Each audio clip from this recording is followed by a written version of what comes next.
Jadi di sini saya nak tekankan, saya nak jelaskan bahawa saya masih lagi Exco Armada kerana pertama saya tidak menerima sebarang surat rasmi pemecatan saya daripada jawatan Exco daripada mana-mana pihak. Surat rasmi itu saya tak terima. Kedua, kononnya sebelum ni saya nak dihadapkan ke lembaga disiplin untuk kes ini, sama ada saya bersalah ataupun tidak. Tapi sampai sekarang saya tak dipanggil pun. Kemudian lembaga disiplin pun saya dengar cerita baru nak buat. Jadi macam mana? Ya? Dan tindakan Sadiq ni, dia kecoh-kecoh dekat media sosial dan seolah-olah mencat saya melalui media sosial ni, pada saya satu tindakan yang sangat-sangat tidak profesional. Ini jawatan Exco, bukan ketua kampung. Jadi Sadiq ni dia janganlah bersikap budak-budakan macam ni, gunakan media sosial. Saya cuma tahu melalui Twitter. Tiba-tiba dia kata saya bukan lagi Exco Armada. Saya terkejut. Macam mana ni kata nak panggil dewan disiplin? Tiba-tiba dah saya bukan lagi Exco. Ini satu keputusan yang sangat buruk lah daripada pihak satu ni.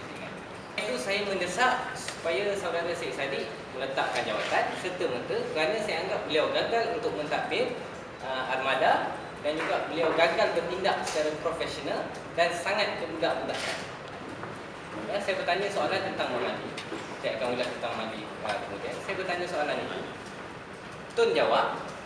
Saya nak bertanya yang kedua. Kursi dah melayang hampir dekat dengan saya. Ya, hampir dengan saya dan juga orang-orang lain. Kemudian mereka kata perbuatan ni dirancang untuk mencederakan Tun. Sedangkan dalam video tu kita boleh tengok punya jauh dengan Tun Mahdi. Dan Tun tak cedera apa pun. Mengikut logik lah.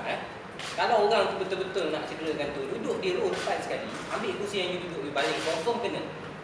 Kenapa nak baling daripada belakang? Kemudian yang kedua, kita nampak dengan jelas dalam video tersebut ada urus setir daripada atas, baling kursi ke bawah.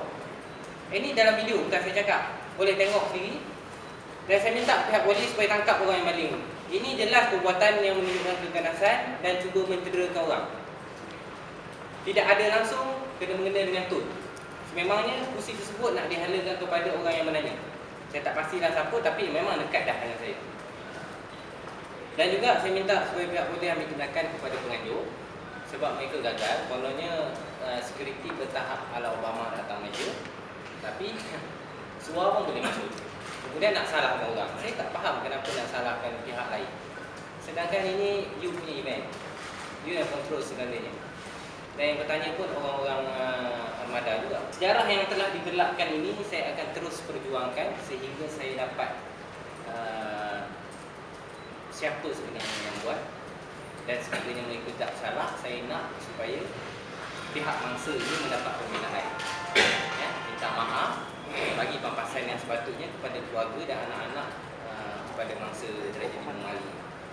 Dan saya tak heran tentang jawatan Exco tu. Kalau you nak pecat kerana saya bersuara dan perjuangkan benda macam ni, it's okay. Tak ada masalah. Tapi saya akan terus bersuara tentang isu-isu yang macam ni. Saya tak nak Pakatan Harapan ni jadi parti mesin basuh. You buat jahat, you masuk, you play. Ini parti mesin basuh pada saya. Siapa-siapa pun masuk, ada kesalahan jenayah ke, kesalahan rasuah ke, automatik jadi suci.